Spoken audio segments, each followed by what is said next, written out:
What's going in there? Oh, yeah. Hello, young man.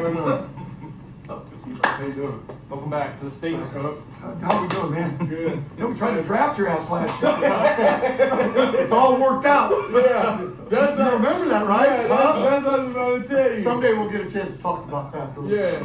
Yeah. Awesome. I ain't never lost. Never in my life. What up, though? NevaLoss fam. Hey, listen, my boy Shedeur got a coach, man, that's seemingly happy to have him on the team, man. He got Monken, man, came. He was a new coach of the Cleveland Browns, man, offensive minded guy. He's worked with some great quarterbacks. They say he's somewhat responsible for Lamar's pocket presence, man, getting him to be a pocket passer, breaking all those records as far as completion percentage, man, led to his MVP year. Monken is supposed to be one of the ones pretty much responsible for that, along with another quarterback coach that they're trying to get up from Baltimore. I think his name is T. Miller. He supposedly is them two together, put their heads together, get Lamar cooking the way he was cooking, man. Monken's resume, it looks impressive, man. We are going to tune in to the arena, sit here with Skip and Keith to leave everybody talking about this hire or whatever. They're gonna break down a little bit of his resume, and then I'll tell y'all my thoughts on what I think about the hire, what it could mean for Shedeur, if this is a positive, which right now I'll just let the cat out the bag. It looks like he rocks with Shedeur, and this is going to be a positive. Hopefully they're able to keep Jim Schwartz, because I think the two together could be really, really impressive. They can really push that Cleveland Browns team to another level, man, and they could be really good for Shedeur. And obviously Miles want to keep his coach on that defense, man. Just keeping Miles happy, it'd be dope. But let's tune into the arena, hear what they got to say about the hire, and I'll give y'all my thoughts on it.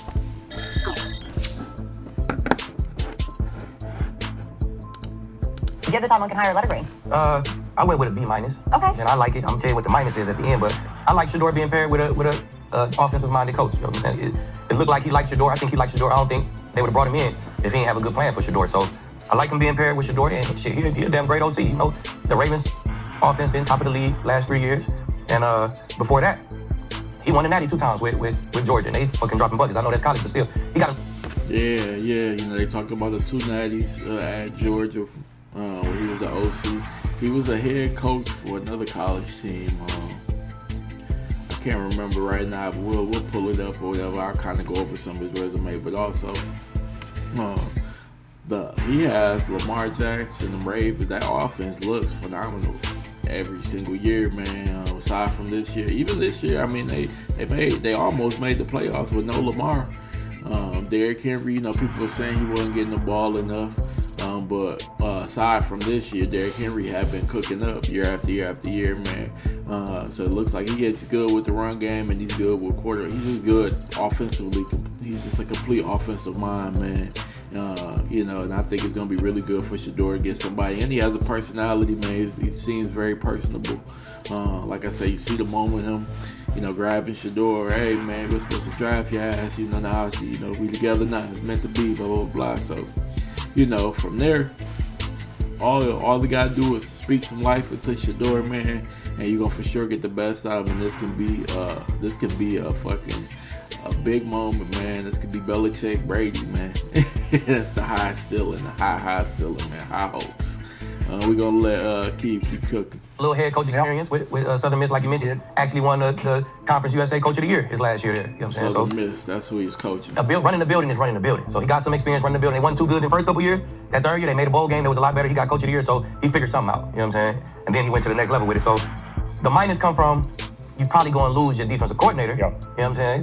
Does he feel played? He ain't get the job. Yep. So that's where the minus come in at. So as far as the offense and Shedeur, I think it's a good fit, man. A guy like Monken, he tailors his offense to the quarterback. What you do well, he going to tailor that offense to you. You know what I'm saying? So I love that about him. Now you just got to find a defensive coach that the defensive guys will relate to and who they going to fuck with, so to speak. You know what I'm saying? So I give it a nice B minus. If Schwartz would have stayed, I would have gave it a B plus for real. I would have really liked it a little bit better.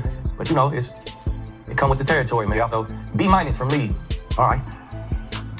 Man, I give it an A. I give it an A, man. I was with Monkey in my last year playing a full season in Tampa Bay, man. Wow. He's a very easy to get along with coach, man. He's a player's coach.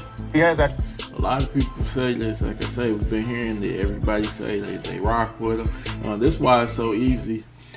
Seemingly for him, he left Baltimore. Harbaugh also left Baltimore, but it seemed like the staff is more so plucking away and going with Monken than Harbaugh, which I find pretty interesting. Which means, you know, they seem to rock with Monken a little bit more. It's like 2 or 3 people off of the staff. T. Miller, which is the quarterback coach, the offensive line coach, I can't think of his name, but the O-line coach from Baltimore is supposedly coming.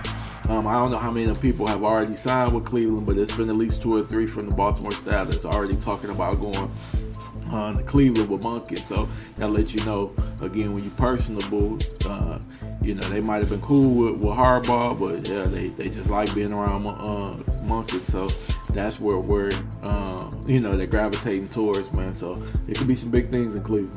Coolness about him, even though, you know, in his a little bit more mature than a lot of coaches are being hired now, but you know, every time I seen him, he was like, hey, TJ, always in great spirits, always complimenting you, always keeping your spirits up. And that offense, they was doing work. You know, Mike Evans and Winston and, you know, even the running backs we had that year in Tampa, you know, we turned the ball over a little bit because Jameis gets a little loose with the rock. But other than that, man, he comes in with a very balanced offense. He likes to run the ball, pass the ball. He's broken records in Tampa Bay for most passing yards and rushing yards. In Baltimore, what he did with Lamar, and then even with the tailback coming in, who thought he would do better than he did in Tennessee? I mean, you know, they rushed it for 4,000 yards and passing for, you know, the most yards in the league. And then, you know, going to Georgia, winning back-to-back national championships was crazy. Even when he was his first stint in Cleveland, what he did with that offense, right? Yeah, he was the reason for the fact he gets coach of the year. Kitchen's coach, right? But your offense coordinator is still heavily involved in game planning. He's putting everything together. It's the Legos, he's stacking it. He may not be getting the credit for the end point, but you know, he has a lot to do with that. So I think it's an A. I think Shedeur is going to benefit greatly from Monken. And first and foremost, I like, you know, efficiency. Great on third down. Balanced attack, running the ball. Don't turn the ball over. The principles that he's going to install when he gets to Cleveland is going to help his young quarterback drastically.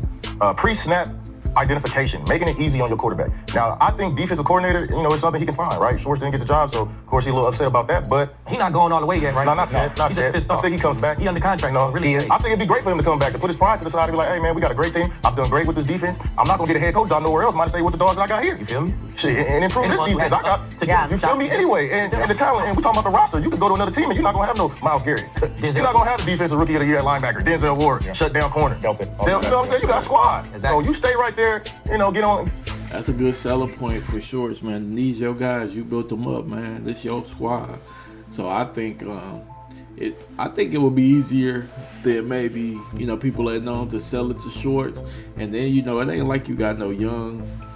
To me, I thought the biggest slap in the face for Jim Schwartz to have some 30-year-old, I can't even think of the 30-year-old guy that was trying to give a shot as the coach or whatever. I can't remember his name, but you know, somebody super young, man. Schwartz is 60, and he's supposed to be bossy around telling you what's up, man. It's just, I think having somebody his age group, they both about 60, you know, they can kick it, you know, they'll figure out who the OC gonna be. It's like, man, I respect you, you respect me. I don't want nothing to do with your defense, man. That's all you. We basically both head coaches. I'm a head coach of the O, you the head coach of the D, man.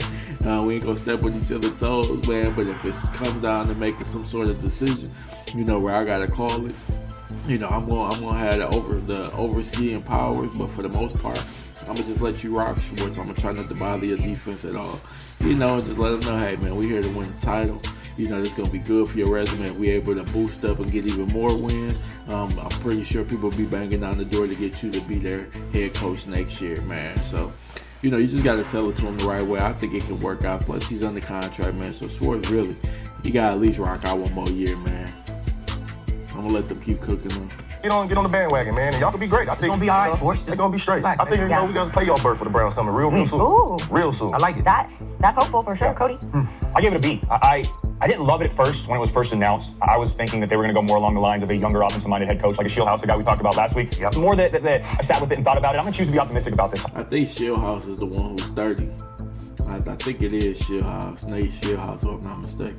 All right, I know Jim Schwartz hasn't been a head coach in the NFL before, but like you mentioned, he did turn around a program at Southern Miss. They were 0-12 when he took over. They won 9 wins, or had 9 wins his final season. But he also has been coaching for over 35 years, and he's worked with some great head coaches. Most recently, he was with Kirby Smart at Georgia, and then with John Harbaugh with the Ravens. Now, I'm with you guys. That was my first question. Once I saw this hire, what's going to happen with Jim Schwartz? Because that defense has been really good under Schwartz. I know they have a lot of talent, but who's calling that defense matters, and I think that's going to be a big loss for them if he does end up walking away and doesn't come back. But it's clear that Andrew Berry, going into this hiring cycle, was willing to take that risk, and he wanted to bring in an offensive-minded head coach for good reason, because obviously that's where their focus needs to be. The last 2 years combined, they've been dead last in points scored. They haven't had a top 10 offense. The thing I like most about this hire, man, while he's cooking, is they didn't go strictly analytical, man, which is seemingly what they've been running. That's been fueling them for these last few years, man, before they got Shedeur. Now, granted, until they got Shedeur, I didn't pay them much mind, but they seem to be all analytical with their thoughts and thinking since the Andrew Berry hire and the DiPodesco.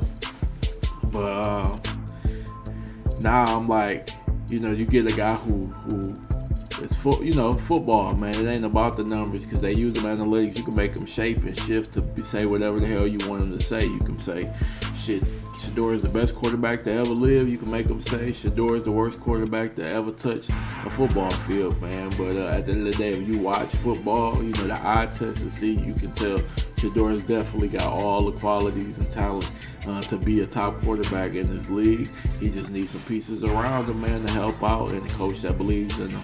And then we'll, you see the world is gonna be at his feet, man. We're gonna let him keep going up.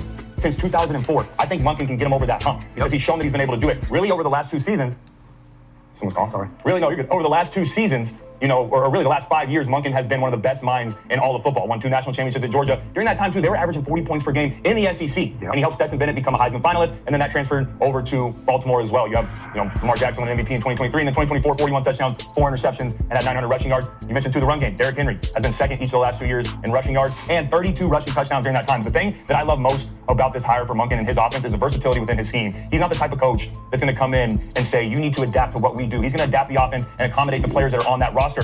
Stetson Bennett and Lamar Jackson are 2 completely different type of quarterbacks, but both of them had a ton of success in your offense. Why is that? It's because of the versatility that he has as a play caller. He's going to have some flashes and some tendencies of the air raid offense. He's going to have some tendencies of the spread offense with the RPO system and the zone reads with the quarterback that I like projecting. He's also going to get in some of that 12 personnel, multiple tight end set with Njoku and Fanning Jr. and get them involved with the offense. So I really like this hire. And then the last thing I'll say is with the quarterback situation, as a head coach, with Monken too, being around a lot of offenses, when you go to a team, the most important thing really is the quarterback. You got to have a quarterback to be successful. After Fernando Mendoza in this draft, and Dante Moore's not coming out, I wouldn't say there's a first-round quarterback that can come in and make an impact right away. Yeah. And then when you look at free agency too with the Browns, they're 27th in salary cap space, and there's never a guarantee anyways if there's a guy that you want in free agency at quarterback. So he looked at this roster and said, I can win with these guys, which is a confidence boost for Shedeur Sanders, and it's also a confidence boost with Deshaun Watson, depending on what they do with him in that competition. But I love that video. Him talking to Shedeur saying, I finally got you. I've been in that position before as a young quarterback with a new coach, and to have a coach come in and have that confidence in you, that gives you a lot of optimism going into the offseason. Okay, you guys have all made really good points, and you almost convinced me and won me over, especially you going all the way to an A. But I'm going to stick with my B. I don't hate it. I love a lot of things about it. But I say all this with like a big sigh, because I guess I got my heart set on Nate Shieldhouse after we talked about it on Monday. They were out here all day on Monday, Jimmy Haslam, all the management staff, and they spent 7 hours with 35-year-old Nate Shieldhouse out here understudying with Sean and the Rams. And I thought it would have been great for Shedeur for those two to grow together. And I care about your Cleveland Browns, your first team, only because of Shedeur Sanders. And I care about his future because I believe in his future. And I believe he was exactly right. The first thing that came out of Shedeur's mouth when he was asked on the field before his first start out at Las Vegas, how he felt, and he said, I'm what they've been looking for. That's the truth. That's the God's truth. He is what they've been looking for. Is Todd Monken what they've been looking for? I don't know, because I'm not going to make too much out of what we saw in the video when they hugged and he said, we tried to draft your ass. Well, here's the truth about that. That happened earlier in the 5th round. So he didn't try to draft his ass in the 1st round or the 2nd round. It was all the way into the 5th round. So they were just in the same boat with Cleveland. Yeah, bro.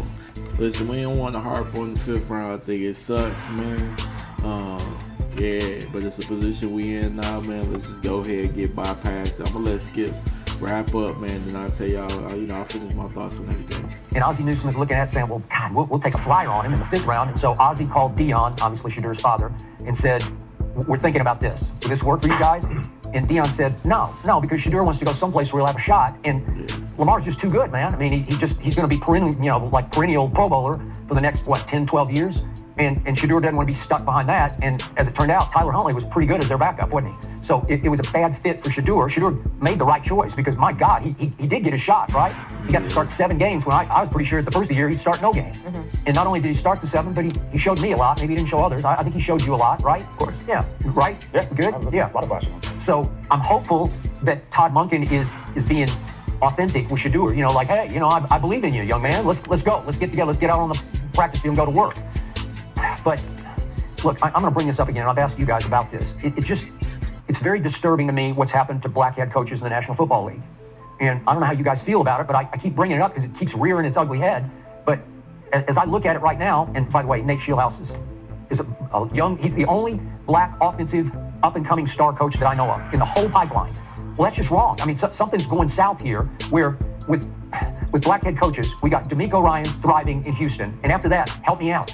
Because Todd Bowles, I was a little surprised he was able to keep his job.